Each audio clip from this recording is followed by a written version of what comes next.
السلام علیکم۔ حضرت علی سے منسوب ایک وظیفہ ہے جو میں آپ کے ساتھ شیئر کرنا چاہتا ہوں، وہ یہ ہے کہ اگر آپ اول و آخر درود شریف اور 21 دفعہ بسم اللہ الرحمن الرحیم پڑھ لیں اور اللہ سے دعا کریں کہ یا اللہ مجھے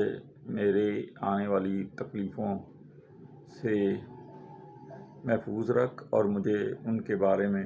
اشارہ دے، لوگوں کی نیتوں کے بارے میں مجھے اشارہ دے، تو آپ کو اشارے سے کسی نہ کسی طریقے سے اگر کوئی آپ کے بارے میں برائی سوچ رہا ہے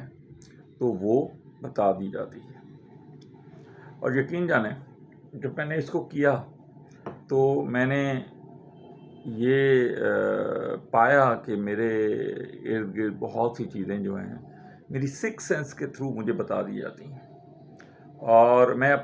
میری سکس سینس بہت سی چیزوں سے پہلے مجھے انڈیکیٹر دینا شروع کر دیتی ہے کہ یہاں پر کوئی گڑبڑ ہے۔ آپ بھی کریں، اللہ تعالیٰ آپ کا حامی ہو۔